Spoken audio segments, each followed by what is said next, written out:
thank you so much for asking me to be here with you today. Thank you so much, Pastor Vinny, for allowing a woman to speak on your stage. Not all churches do these days, and so it's one of those ceilings that we're trying to break through. And thank you so much, Dr. Ciervo, for inviting me to come and participate. I am excited about apologetics, and I am excited to get women involved in apologetics. And so I want to try to make this a little bit more palatable for you, not so scary. My topic today is apologetics, the new bad word. What is it? It's the new bad word and why we need it. Why? Because I have found as I start talking to people about apologetics, sometimes they don't know what it means, or sometimes they just have a bad impression of it. By the way, I'm really short, in case you didn't notice, and so I'm looking over this screen. They thought about getting the smaller lectern over here, but we're going to go with this one. So if I move around a little bit, it's because I'm trying to see you all. So I took a picture before we started last night with Dr. Turek and Dr. Ciervo, and I'm in the middle, and I sent it to my husband. He goes, "Who's the shrimp in the middle?" Yeah, that would be me. Anyway, let me tell you a little bit about myself before I get started. You heard a little bit about my background. I am married, and my husband and I have 3 girls between the two of us. We are a blended family. And he has 2 girls, and I have 1 girl, so there's 3 total. They're all between the ages of 23, almost 24, and 27. None of them are married. I am looking for wonderful, godly, eligible men for my daughters, but we're going to be very particular about that. We live in Iowa right now, my husband and I. Where's Iowa? It's not Idaho, it's not Ohio. It is another vowel state, Iowa. Kind of in the middle. If you know where Illinois, Nebraska, maybe Missouri is, okay, we're right in there.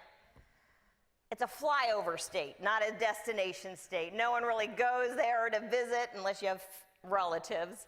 But it is a flyover state. People just fly over it. Why are we in Iowa? Well, my husband is from California originally. And after I grew up in Iowa, and then when I was 18, I moved to California to do my undergraduate work. You heard in theater arts, yes.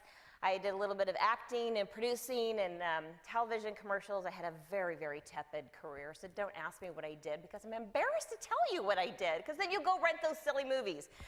So after I graduated from the university, I got married to a non-believer, and then I had a baby, and then my husband left, and I found myself as a single mom wondering what in the world happened to my life.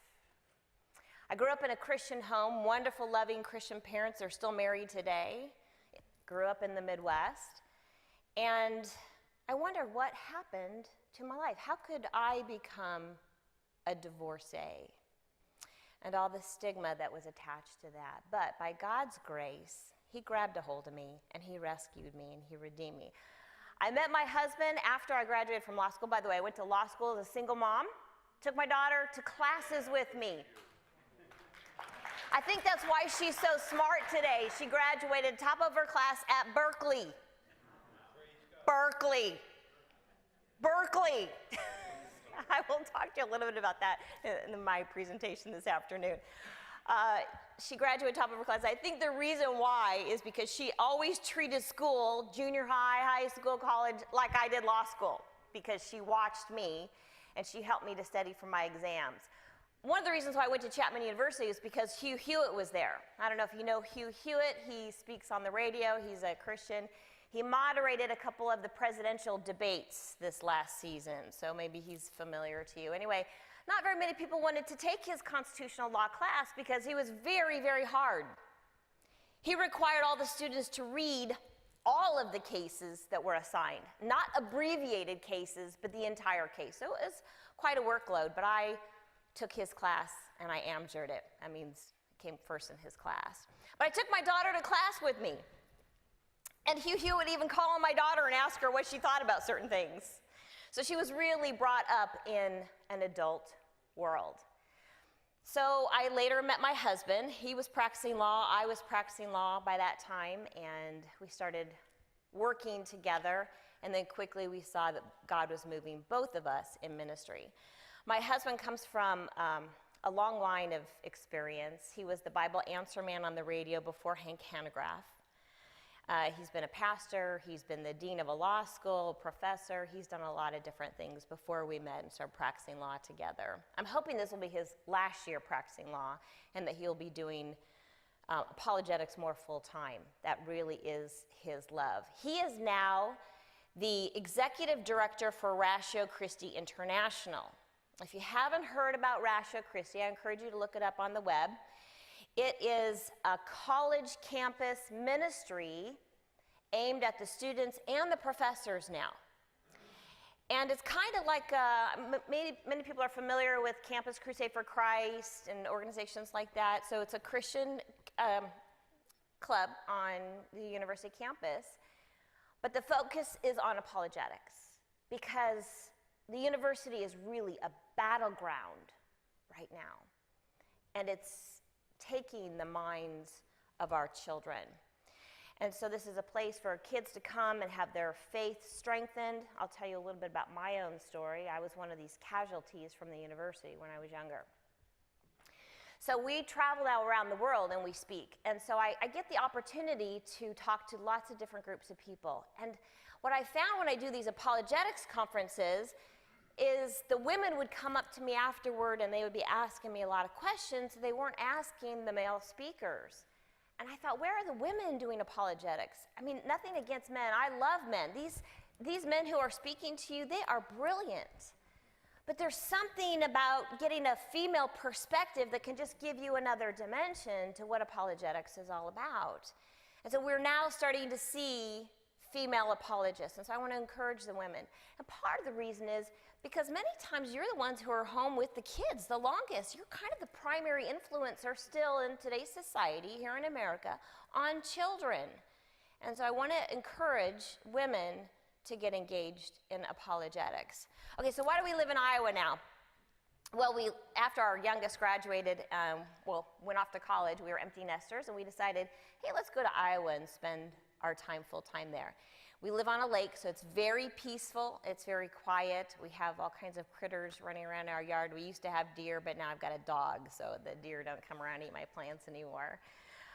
So we live in Iowa, but we've endured 5 winters, and my husband said that might be the last one. He just can't do the Iowa winters anymore. I think you probably know about winters here in New Jersey, don't you? Yeah. All right, so let's get started and talk a little bit about apologetics. Is apologetics a bad word? Some people think it is. I was talking to, they do a national apologetics conference in Charlotte every year. SES hosts it. And I was talking to some people, some other churches, and trying to invite them to come to this conference. And they said, oh, apologetics, no, we don't want any of that. Well, why? So I started asking questions, why people were opposed to apologetics. And I found that there were several reasons for that, but I think one, there's just misunderstandings about what it is. And number 2, I think there's some people that are doing apologetics, shall I say, with not so much gentleness and respect. And it can be a turnoff. You know, the message matters, but the messengers matter too, and how you deliver your message. Now, it doesn't mean we want to be, wet doormats, okay?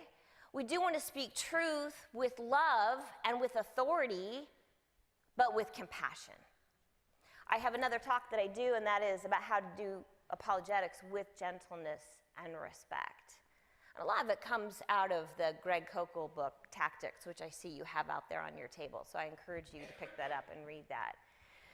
So what is apologetics? Let me ask you, before you came to this conference last night, be honest. How many of you knew what apologetics was? Gosh, this is pretty good. Sometimes I will see not very many people raise their hand. I went to a conference not too long ago, and I asked this is an apologetics conference, mind you.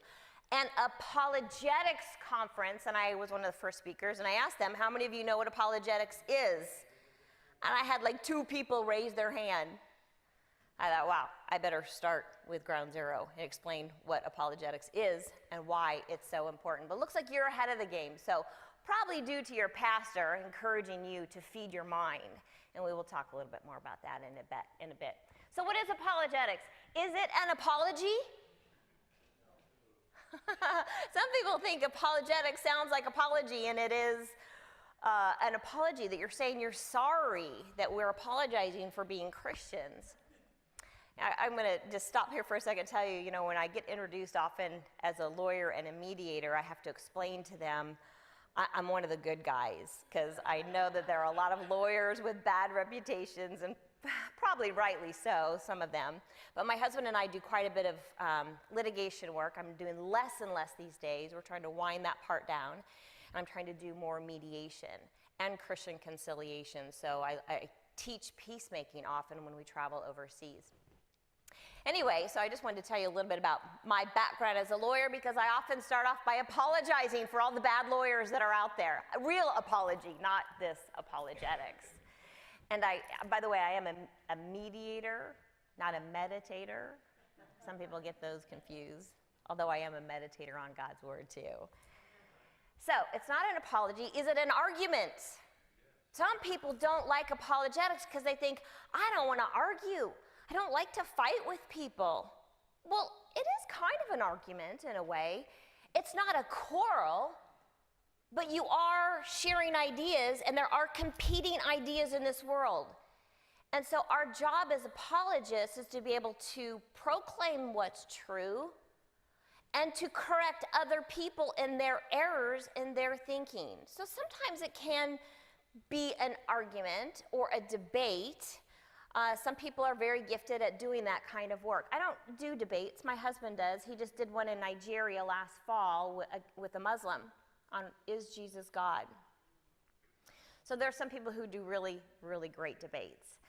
I'm not a debater. I did study debate and participate in the debate team when I was in high school, but I don't do that anymore. My mom used to always tell me, Laurie, I don't want to debate you. I don't want to debate you.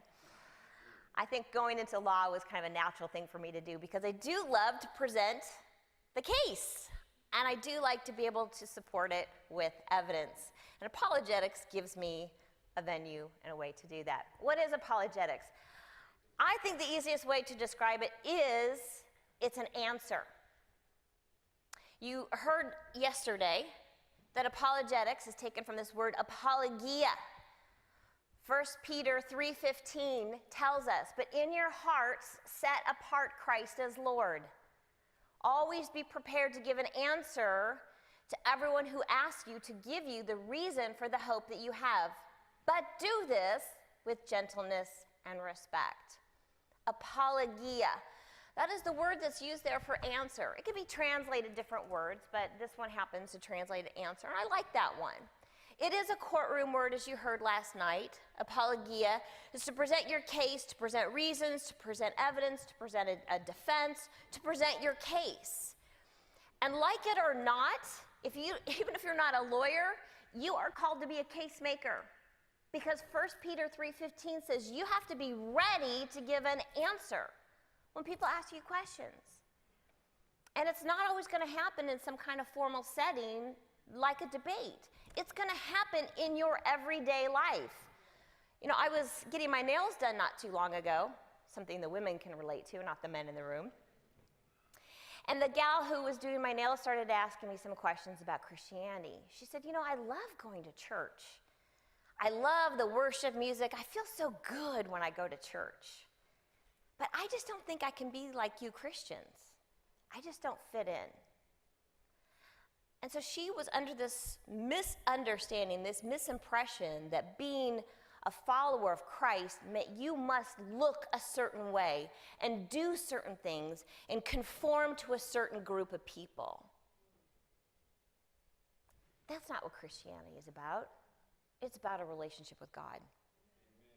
And thank God he has given us his word to give us some instruction so we know how to live our lives. But it's not a to-do list, a checklist of how to live, what to do and what not to do. Although there are some things that we should do and should not do that are described in God's word. So I got a chance to ask her some questions to uncover a little bit more about the things she was struggling with. One of the biggest problems was the problem of evil. But that's just over a nail appointment. So those conversations come up in your everyday life, in your everyday experiences, and are you prepared to discuss them? Now, maybe you're a little intimidated thinking, golly, I'm never going to get my doctorate like these two incredible men here. You know, they've spent years studying all this. I don't know where to begin. I'm going to try to make this a little bit less daunting for you, okay? I think you're going to really like this by the time we get through this. Apologetics answers questions. Think about it as answers. We use this defensively when people are attacking our beliefs. We use this when we have our own doubts about our faith. And just because you become a Christian doesn't mean all your doubts go away. In fact, sometimes you become a Christian and the doubts start to come. Doubting is not so bad. We see what happened with doubting Thomas, right? He wasn't criticized. He was given some evidence. Jesus appeared to him. And we have plenty of evidence to be able to answer people's questions. So we use this defensively. For example, if there's a God, why is there evil in the world? We also use apologetics offensively. We use this to proclaim the truth. We use this to tell people the errors in other philosophies or world religions. So we can use this offensively. I've heard apologetics described as a species of evangelism. So if you're wondering, where does this fit into my faith walk? We're required to share our faith with others. Well, when you start sharing your faith with others, they're going to start asking you questions. So do you have answers? This is part of evangelism. We need to be ready to answer other people's questions. Why do Christians need apologetics? And I've already told you, we all need this. 1 Peter 3:15 says, be ready. We all need to be ready. If we're all supposed to go out and share our faith, then we all need to be ready to have answers. Well, Christianity is under attack. In case you have not watched the news lately, let me just break it to you and tell you that Christianity is under attack in America. We are losing our freedoms. Slowly, it's starting with silencing Christians, intimidating Christians, especially in the public sphere, but also at the universities. Christianity is under attack. Also, the bad news is our young Christian kids are walking away from their faith. Now, depending on which statistics you read, it can be 2/3 to 3/4 of the Christian kids, when they go off to the university, they come out having walked away from their faith. And this was my story, sadly. I told you I was raised in a Christian home, and so I was very involved in church and did youth group activities and did church musicals and things like that. And then I went off to the university at Cal State Fullerton. This is in Southern California, and I was a theater major. My faith was under attack from the very moment I stepped onto the campus, and I was not prepared for it. I was not prepared for the moral challenges that come from being in the theater department, and also I was a sorority girl, so I was in the Greek system. You can just imagine all of the pressures that go along with that. Then I had the intellectual attacks too. My Western Civ professor told our whole class, in fact, our textbook confirmed this, that Christianity is just based on ancient myths. It was all made up. It's not true. Jesus never existed. We just borrowed from ancient religions. Well, I didn't necessarily buy into that argument, but you know what? I did not know how to refute it, so I held that idea in my mind as a possibility. Okay? I had politics class. I had a very liberal professor, and I was very conservative at that time, and so I would sit there and I would argue with him in the front row week after week. But let me tell you, eventually I was worn down because I did not have the strength to stand in the battle. I did not get involved with other Christians. I did not get involved in a church. I did not get involved with other Christian clubs. Didn't have reinforcements. So by the time I left the university, I no longer knew what I believed anymore. How do we know that Jesus really is the only way to God? I mean, come on. There's so many great religions out there, and they have some good in common. Maybe they really do all lead to God in the end. That's what I thought. Also, my formative years in college turned me into a very liberal feminist. By the time I graduated from college, I was doing pro-choice marches. I was campaigning hard for Bill Clinton, helping him to raise money for his legal defense fund, and believe me, he needed a lot of legal help back then. I was very liberal in my ideas. I thought socialism was a good thing. I thought, humankind is too selfish to be able to take care of the needs of those that are poor and unfortunate. So we need to make sure that they're taken care of. Well, yes, we do need to take care of the poor and the needy, but not through government. Government's not the answer. I didn't quite become a communist, but let me tell you, that's where I would have gone next, because that is where that logical thinking will take you. I was buying the lies at the university. So I married someone who was not a believer, had a baby, found myself then as a single mom, and I didn't know what had happened to my life. Interestingly enough, it was when I went back to law school that I started learning to think critically and analytically. And if I have a chance, I'll tell you a little bit more about that later. So this is a real statistic. This is a real problem. I travel all over the world, and it's a problem everywhere. I was in Australia last year, and I had so many parents coming up to me saying, I don't know what to do about my kid. They've just walked away from the church entirely. I don't know what to do. I'm in Indonesia. Same question. Parents coming up to me saying, I don't know what to do. My child, I get story after story of kids who are walking away from their faith. And I tell them, the best encouragement I can give you is to keep praying for your kids, because that's what my parents did. They never gave up praying for me. Even when I told them, stop talking to me about Christianity, which I did, I knew they were still praying for me. Thank God they didn't stop praying for me. And they kept loving me through the difficult times that I was going through. And they became a good example for me. So when I went through a hard time, they became the example that I looked to. So keep praying for your kids and also be a good example. You have to live this life out as a Christian authentically. You can't pretend. You can't say, I believe that this book is true, and then not live it out like it's true. Kids are seeing the hypocrisy in us. That doesn't mean we have to be perfect. We're not perfect. But then let's be honest about our imperfections. My daughter has seen plenty of imperfections in me. Here are some good questions. Do you know the answers to these questions? And I like Dr. Turek's 4 questions last night. I think that's a really nice way to approach this, to try to make it a little simpler so it's not quite so daunting. But here's some common questions. Don't all religions point to the same God? Is Christianity compatible with science? Why does Christianity think that it holds the truth? Do you know the answers to these questions? Or do you at least know how to get the answers to these questions, even if you don't know the answers yet? Questions like these and many others can be found on Natasha Crane's website.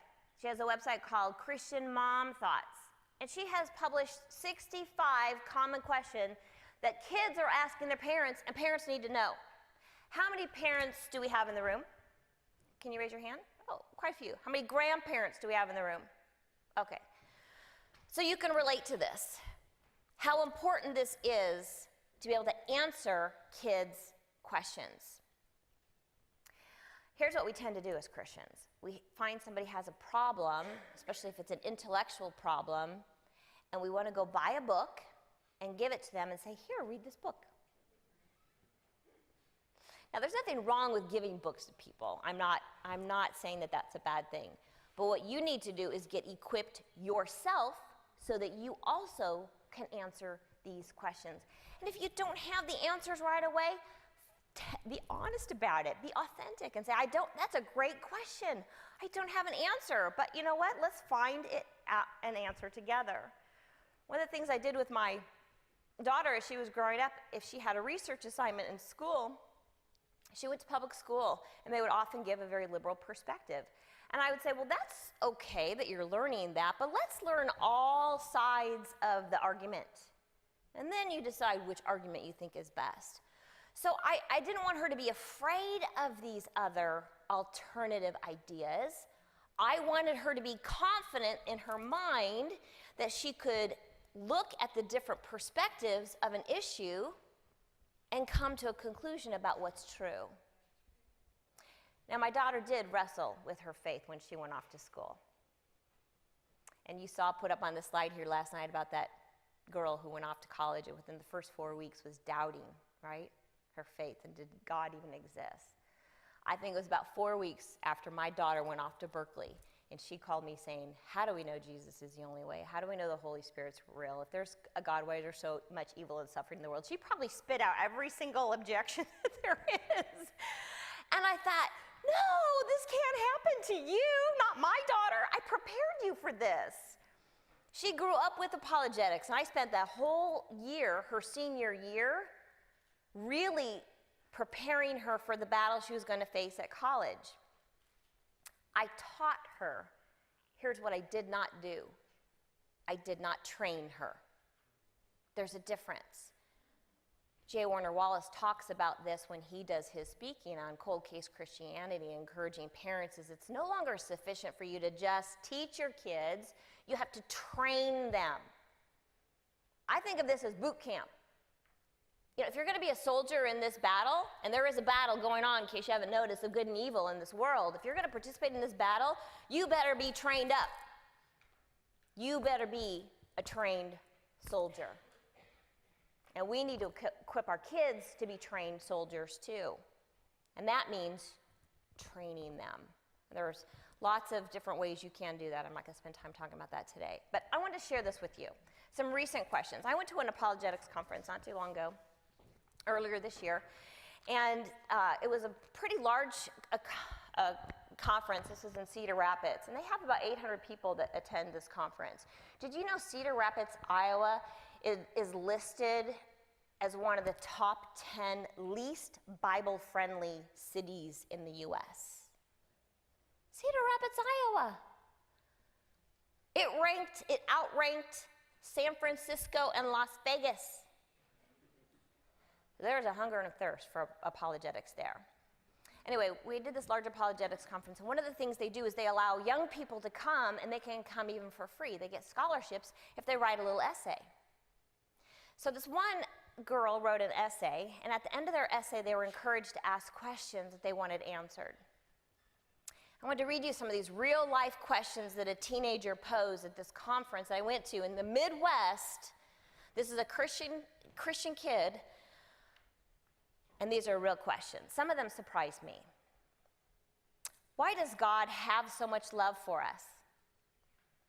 What's the point of living in a world full of hate? Was the devil bad from the beginning? What made him change? Can a human become a high angel?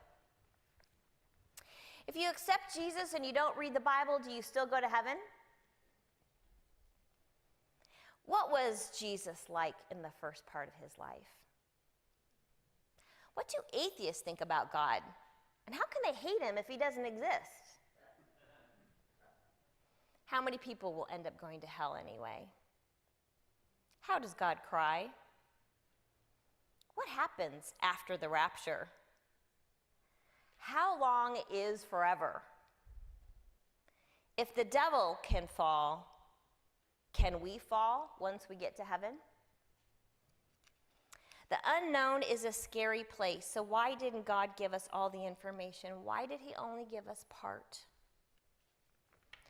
Why is it so hard to trust God? So if a girl goes sinless, will she still have her period? Do people want to go to hell? Do demons suffer from the devil the same way that we do. Why don't we have a sequel to the Bible? Why can't a girl be a pastor? And I'll just end with this one. Is God a jealous God? If so, isn't that a sin? Does God sin? How would you answer these questions if this was your child or your grandchild posing any of these questions to you? I hope you do a better job at answering those questions than I did with my daughter when she first went off to Berkeley and expressed all of those questions. I went into a panic because I kept thinking, how can this happen to me? I trained her for this. I prepared her for this, not my child. And then I heard a really great story from a guy who's a friend of ours, and he roomed with Sean McDowell at Biola. And Sean McDowell is Josh McDowell's son, and he now has a great ministry to young people. But there was a time when he was at Biola, and he was wrestling with his faith too. So my friend shared this story with me about how Sean was so afraid to tell his dad, hey, I just don't know if this Christianity thing's true. And he went to his dad, and he told his dad, I just got to tell you, I don't know if this is all true. And do you know what Josh did? He said, I'm so glad that you're asking questions. Keep asking those questions, but keep searching for the answers because you will find truth. You can, if you search online, you can find, they've even written an article explaining about that incident. I didn't respond quite so well when my daughter started expressing her questions, her doubts about faith. I want you to be prepared so that you can be more equipped when you get these questions. The good news is parents are the first line of defense.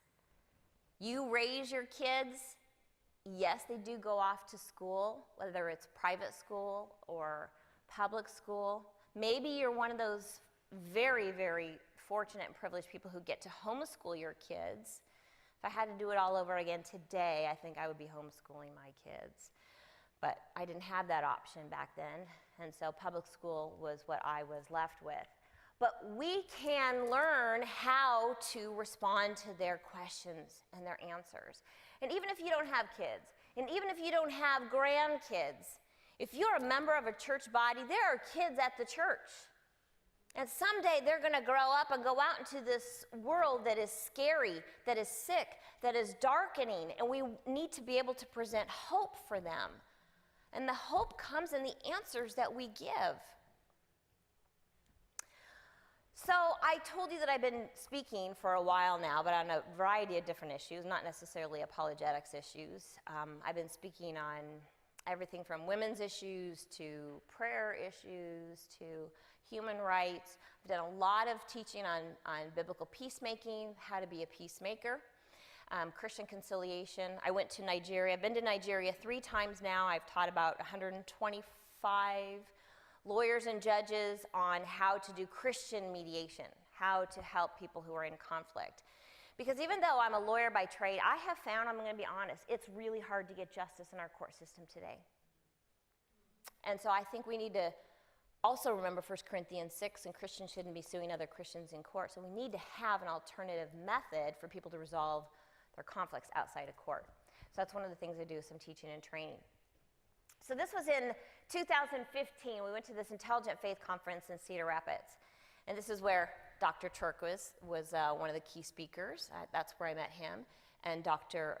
J. Warner Wallace as well. He was one of the key speakers. And so I was talking with them and some other people at the conference about, gosh, we just need more women. We need more women doing apologetics.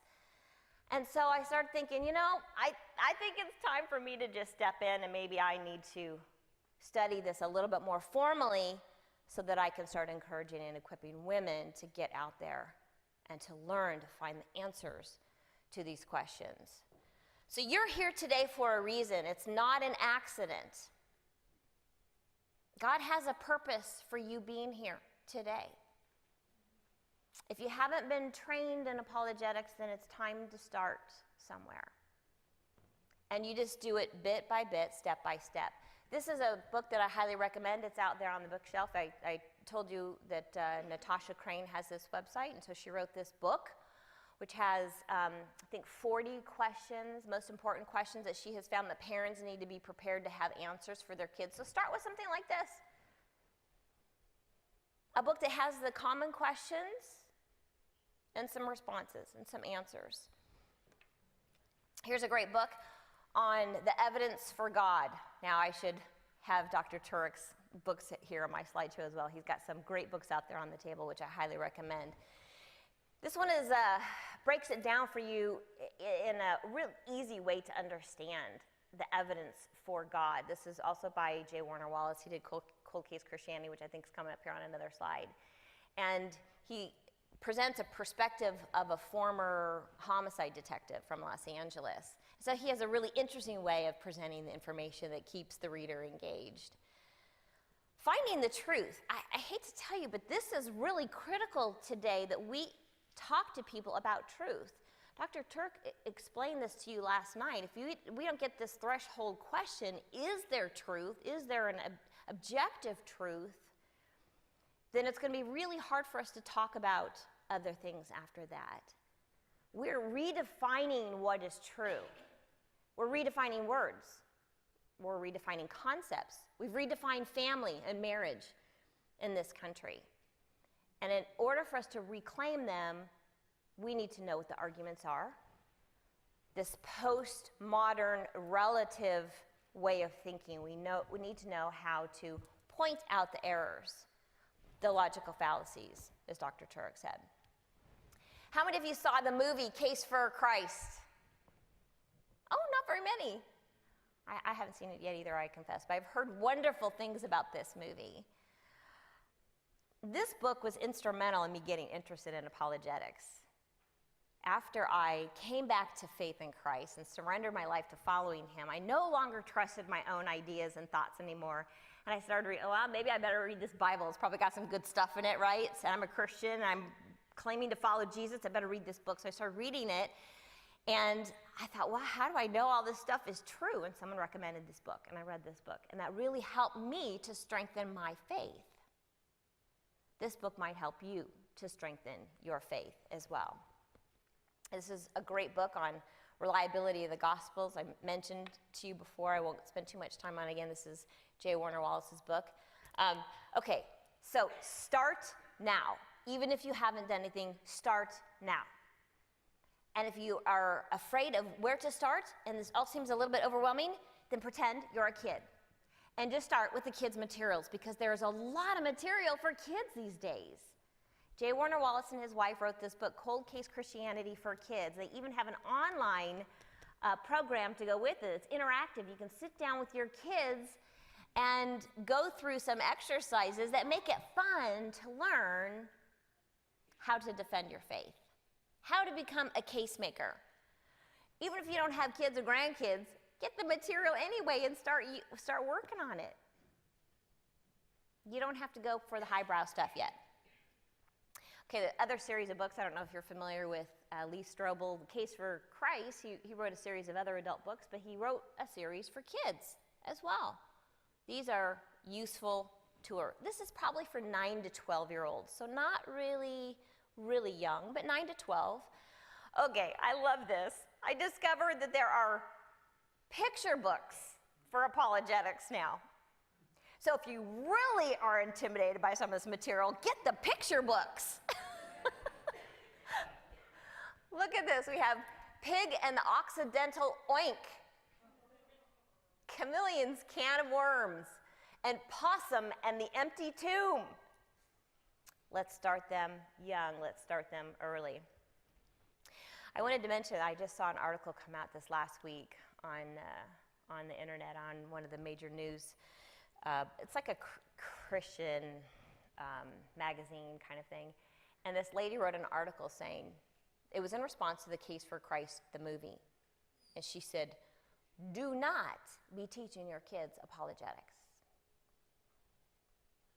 There is a movement against apologetics. So if part of the reason why I'm explaining to you what it is so that you can be prepared to defend against it. These false ideas are creeping into the church because we have been asleep for far too long. And now the house is burning, and it's time for all the firemen to run to put out the fire. We need everybody. We need the whole church. Logical fallacies. You've heard a few. Dr. Turk talked about the, is it true? There is no truth, right? So there are lots of logical fallacies. You can learn how to recognize these for yourself, and then you can teach your young people some of them as well. Like, do you know what an ad hominem argument is? No. That's when someone just really cuts down the person. They never really attack the idea. They don't discuss the idea. I'll give you an example. My husband went to go speak at a university in Iowa on the same-sex marriage issue. And my husband hadn't even talked about his background. But the opponent, who is from one of the gay rights activist organizations in Iowa, immediately started saying, well, he's just a Christian. He is an apologist. He has these conservative ideas. So he started attacking my husband just for who he is, not talking about the issue. That's an ad hominem argument. You're just cutting somebody down for who they are. Well, I'm not going to listen to you because you're a woman. I hear that a lot, so I threw that one in there. Begging the question is another logical fallacy. Equivocation is another logical fallacy. Slippery slope, false dichotomy, straw man. When I first started hearing about logical fallacies, it was a little over my head. So this is a great book. This is for families to help explain some of these logical fallacies in a way that you can understand, in a way it will help you to communicate them to children. Okay, this is part of my favorite. Now we have these Young Defender series. This is for 7 and up. Melissa Cain Travis is one of the new and upcoming female apologists, and she wrote some books. She has some young children, and so I recommend these books as well. I had to throw this one in there. If you need to talk to Muslims, my husband just came out with a book. I did bring a few copies with me today. I haven't written my own books yet, but eventually I'm sure I will write some books because that seems to be what the trend is. I do have a few that I'm kicking around in my mind that I want to start writing. I am going to start writing a book, though, later this month, and it has to deal with the whole feminist issue and how the issue of feminism has crept into the church. It won't be necessarily apologetics focused, but that'll probably be my first one. Anyway, this is a book that came out of a debate my husband did with Islamic, I won't say scholar, he was a cleric, and it was on, is Jesus God? He did this in Nigeria.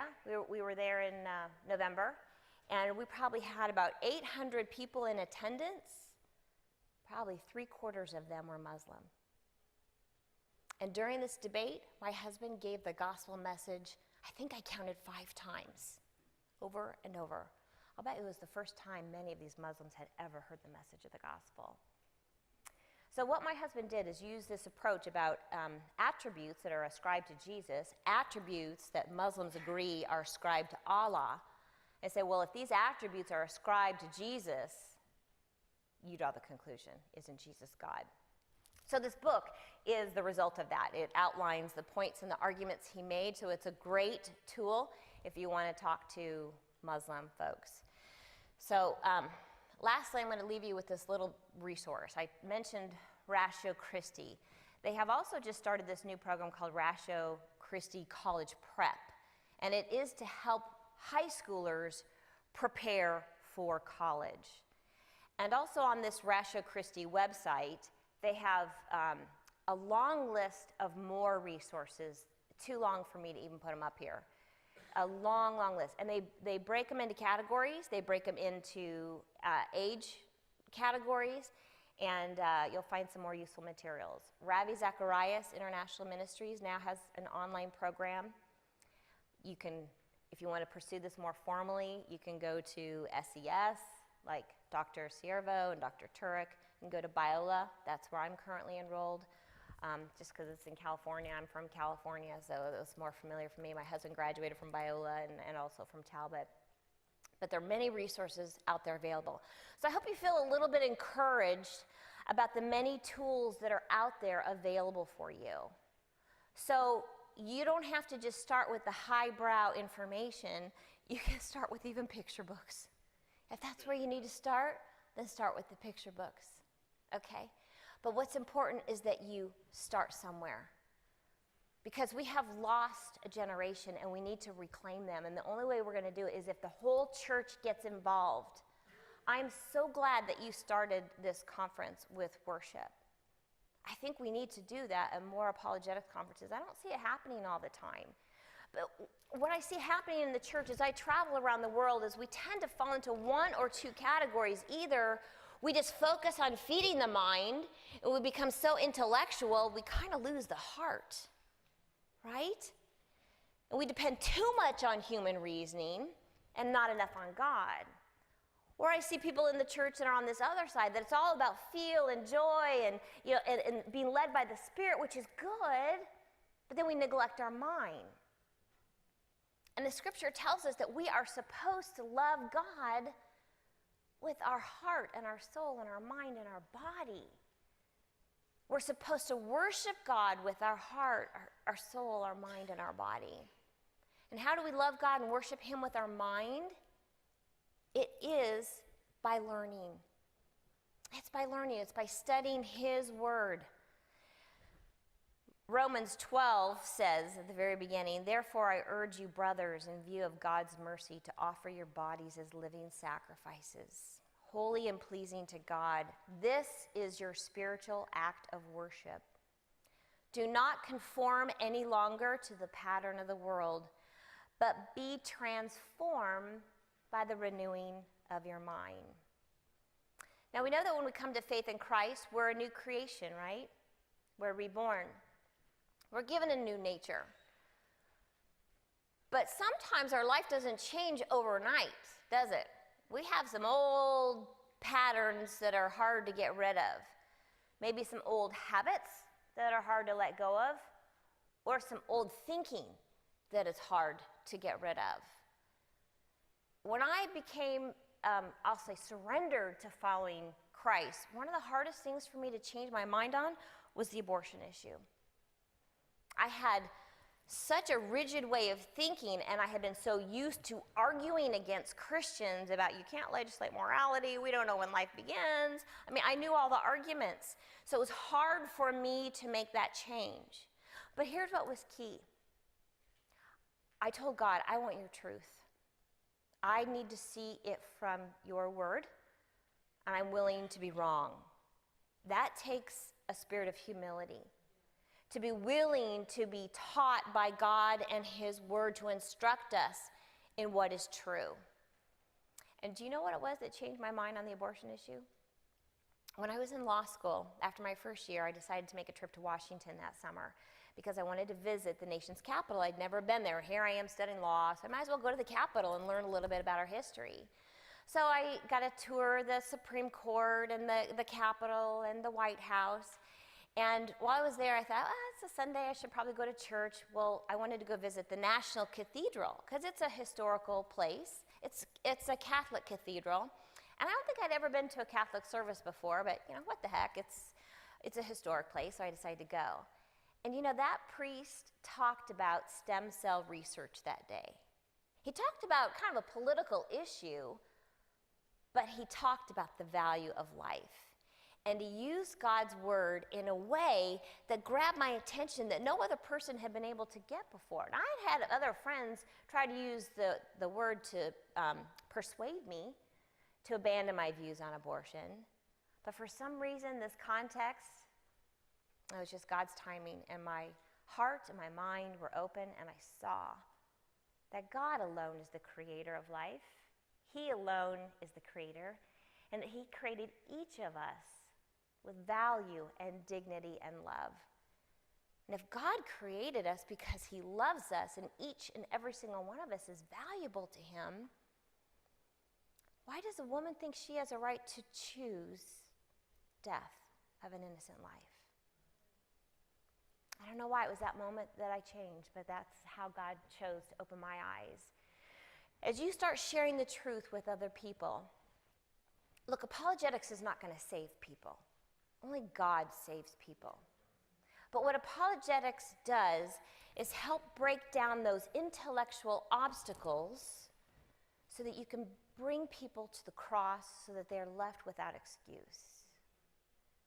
So that they are left with, as Dr. Turk said last night, if they don't come to faith in Christ, it's because they just don't want to. They just don't want to. They are left without excuse. This quote, I'm going to wrap up here. I just have a couple more minutes left. I love this quote. It's from Wilberforce. This is from the 1800s. But listen to how prophetic it is, and so ripe for today. In an age in which infidelity abounds, do we observe parents carefully instructing their children in the principles of faith which they profess? Or do they furnish their children with arguments for the defense of that faith? When religion is handed down to us by heredity succession, it's not surprising to find youth of sense and spirit beginning to question the truth of the system in which they were brought up. And it's not surprising to see them abandon a position which they are unable to defend. We have to equip ourselves so that we can equip others. Don't leave it just up to the experts and their books to hand it to other people to do the work for you. You also need to do the work. As Dr. Siervo said in Jude 3, you have to contend earnestly for the faith. The word contend earnestly, the Greek picture there is actually, it is striving so hard that you're sweating. You're really working hard. We need to be working hard. We need to do the heavy lifting. We need to be in our word every day. Yes, we need to be worshiping. Yes, we need to be praying. Yes, we need to be in our Bible studies. But we also need to be defending our faith so we can help others who are wrestling as well. I put up here my website, Rolling Stone Ministries. It's about to change. It just hasn't, the new one hasn't quite been launched yet. We're changing our name to Intelligent Faith because no one knows what Rolling Stone is. I think we're the rock group, and it's caused so much consumer confusion. We are not the rock group.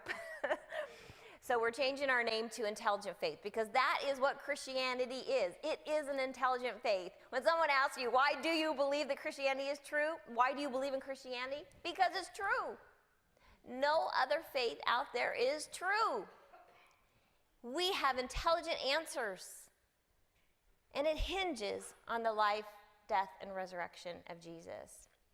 I am on Twitter if you're a tweet person, Twitter person, so you can follow me on Twitter. And I do occasionally blog, so you can find some of my blogs there. Thank you so much for your time. I hope this has been a little bit of encouragement for you and not quite so daunting, and I hope you all learn to become defenders of the faith. Thank you.